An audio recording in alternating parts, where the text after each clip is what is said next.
राजा विक्रमादित्य और रहस्यमयी बस्ती का न्याय। प्रारंभ। अवंती की सांध्य बेला।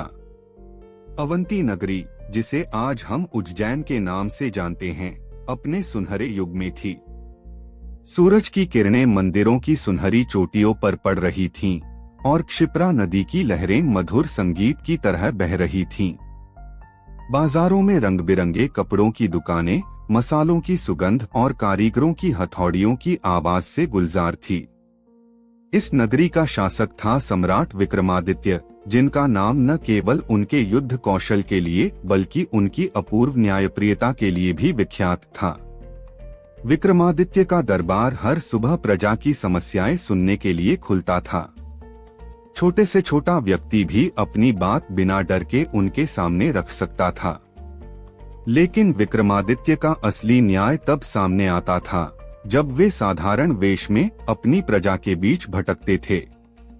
वे जानते थे कि दरबार में आने वाली फरियादें तो केवल सतह की बातें हैं, असली सच्चाई तो गलियों, चौराहों और गांवों में छिपी होती है। दोस्तों, स्टोरी को सुनने से पहले आप चैनल को लाइक, शेयर और सब्सक्राइब कर ले। एक ऐसी ही सांध्य बेला थी। सूरज डूब रहा था और आसमान पर लालिमा छाई थी। विक्रमादित्य ने अपने राजसी वस्त्र उतारे और एक साधारण व्यापारी का वेश धारण किया। कंधे पर मोटा सा झोला, सिर पर पगड़ी और पैरों में धूल भरी चप्पलें। उनके साथ थे उनके विश्वसनीय मित्र और सलाहकार वेताल, जो इस बार एक साधु का रूप धरे हुए थे। दोनों ने तय किया कि वे नगरी के बाहरी इलाकों में जाएंगे, जहां कुछ ऐसी खबरें आ रही थीं, जो राजा के कानों तक पहुंची थीं। रहस्यमयी बस्ती की अफवाह। पिछले कुछ महीनों से अवंती के पास एक छोटी सी बस्ती की चर्चा थी। यह बस्ती जंगल के बीच क्षिप्रा नदी के किनारे बसी थी। लोग इसे छाया बस्ती कहते थे, क्योंकि यह दिन में सामान्य दिखती थी, लेकिन रात होते ही वहां अजीब सी शांति छा जाती थी। कुछ लोगों का कहना था कि बस्ती में रात को भूत प्रेत घूमते हैं। कुछ का कहना था कि वहां कोई रहस्यमयी शक्ति है जो लोगों को गायब कर देती है। लेकिन सबसे परेशान करने वाली बात थी कि उस बस्ती के लोग कभी भी नगरी में नहीं आते थे। न व्यापार के लिए, न पूजा के लिए, न ही कोई मदद मांगने। विक्रमादित्य को यह अखर अखर रही थी। उनकी नगरी में ऐसा कोई कोना नहीं था जो उनके संज्ञान में न हो। फिर यह बस्ती इतनी गुप्त क्यों थी? क्या वहां कोई अन्याय हो रहा था? क्या कोई प्रजा दुख में थी? या फिर कोई और रहस्य था? उन्होंने ठान लिया कि वे स्वयं वहां जाएंगे और सच्चाई का पता लगाएंगे। बस्ती का प्रवेश। विक्रमादित्य और वेताल ने रात के अंधेरे में उस बस्ती की ओर प्रस्थान किया। जंगल का रास्ता घना था। पेड़ों की छाव में चांद की रोशनी मुश्किल से पहुंच पा रही थी। हवा में एक अजीब सी सनसनाहट थी, जैसे कोई फुसफुसा रहा हो। वेताल, जो हमेशा चुहल करने के मूड में रहता था, ने हल्के से कहा, महाराज, अगर यहाँ भूत मिला तो मैं पहले भागूंगा। आप तो राजा हैं, आप संभाल लीजिएगा। लेकिन पूरे गांव में सन्नाटा था। न कोई आवाज, न कोई हलचल। यह सन्नाटा इतना गहरा था कि विक्रमादित्य के मन में एक अजीब सी बेचैनी पैदा हुई। उन्होंने वेताल को इशारा किया और दोनों एक बड़े से पेड़ की छाव में छिप गए। वहां से वे बस्ती का जायजा ले सकते थे। कुछ देर बाद एक घर का दरवाजा खुला। एक बुजुर्ग व्यक्ति बाहर आया। उसके हाथ में एक लाठी थी और वह धीरे धीरे चल रहा था। उसने आसपास देखा, जैसे कोई डर उसे सता रहा हो। फिर वह अपने घर के पास एक छोटे से कुएं की ओर गया और वहां से पानी निकालने लगा। विक्रमादित्य ने वेताल से कहा, कुछ तो गड़बड़ है। यह सन्नाटा स्वाभाविक नहीं। चलो इस बुजुर्ग से बात करते हैं। वे दोनों धीरे से उस व्यक्ति के पास गए। विक्रमादित्य ने सौम्य स्वर में कहा, बाबा नमस्ते। हम व्यापारी हैं, रास्ता भटक गए। क्या हम यहाँ कुछ देर रुक सकते हैं? बुजुर्ग ने चौंक कर उन्हें देखा। उसकी आंखों में डर था, लेकिन उसने कुछ नहीं कहा। उसने सिर्फ सिर हिलाया और उन्हें अपने घर की ओर इशारा किया। घर के अंदर एक साधारण सा कमरा था, मिट्टी की दीवारें, एक चटाई और कुछ मटके।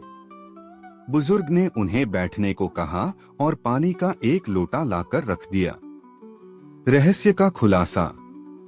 विक्रमादित्य ने बात शुरू की। बाबा, यह बस्ती इतनी शांत क्यों है? क्या यहाँ कोई परेशानी है? बुजुर्ग ने पहले तो टालने की कोशिश की, लेकिन विक्रमादित्य की सौम्यता और वेताल की चतुराई ने उसे विश्वास दिलाया। आखिरकार उसने अपनी कहानी सुनाई। हमारी बस्ती कभी खुशहाल थी, उसने शुरू किया। हम खेती करते थे, नदी से मछली पकड़ते थे और अपने बच्चों को हंसते खेलते देखते थे। लेकिन कुछ साल पहले एक साहूकार यहाँ आया।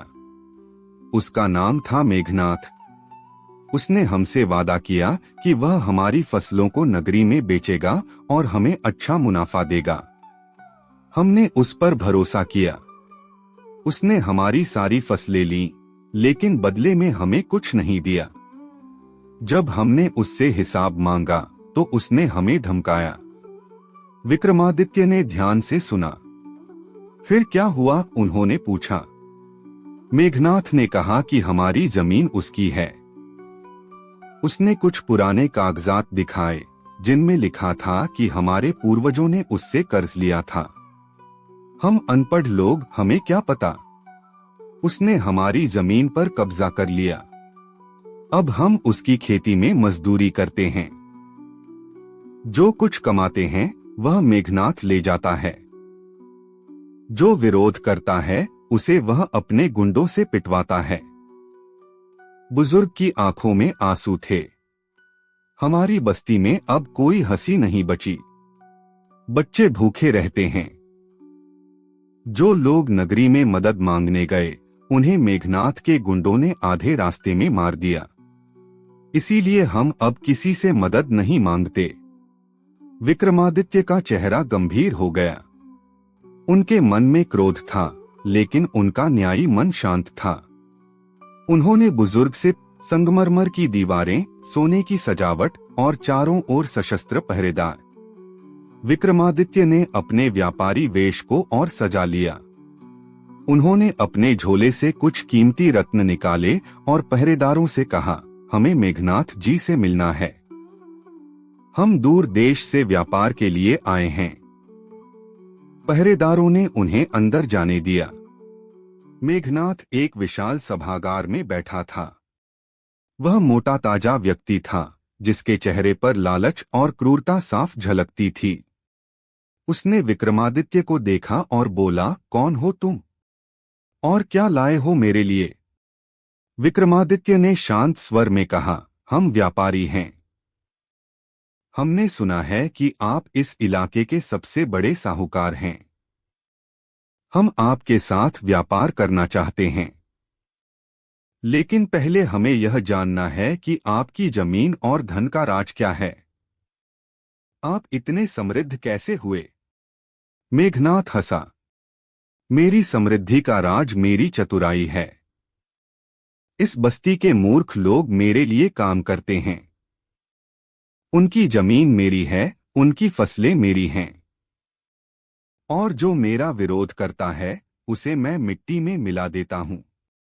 विक्रमादित्य ने गहरी सांस ली। तो आप कहते हैं कि यह सब आपका हक है? क्या आपके पास कोई सबूत है कि यह जमीन आपकी है? मेघनाथ ने एक पुराना कागज निकाला। यह रहा सबूत। इनके पूर्वजों ने मुझसे कर्ज लिया था। अब यह जमीन मेरी है। विक्रमादित्य ने कागज को ध्यान से देखा। फिर उन्होंने कहा, मेघनाथ जी, यह कागज तो पुराना है, लेकिन क्या आप बता सकते हैं कि यह कर्ज कितना था? और क्या यह सचमुच बस्ती वालों के पूर्वजों ने लिया था? मेघनाथ गुस्से में आ गया। तुम कौन होते हो मुझसे सवाल पूछने वाले? मेरे सिपाही तुम्हें अभी बाहर फेंक देंगे। लेकिन इससे पहले कि सिपाही कुछ कर पाते, विक्रमादित्य ने अपनी असली पहचान उजागर कर दी। उन्होंने अपनी तलवार निकाली और अपनी पगड़ी उतारी। मैं विक्रमादित्य हूँ, अवंती का सम्राट, और मैं यहाँ न्याय करने आया हूँ। न्याय की प्रक्रिया।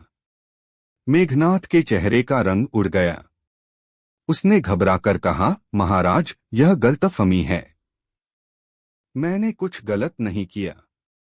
विक्रमादित्य ने शांत स्वर में कहा, सच्चाई का पता तो लगेगा, लेकिन पहले तुम्हें मेरे साथ बस्ती चलना होगा। वहां प्रजा के सामने तुम्हारा और उनका पक्ष सुना जाएगा।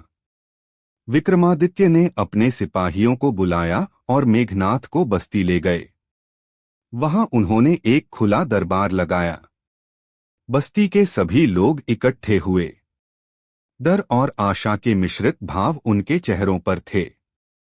विक्रमादित्य ने सबसे पहले बुजुर्ग को बुलाया और उससे पूरी कहानी दोहराने को कहा। फिर उन्होंने मेघनाथ से उसका पक्ष रखने को कहा।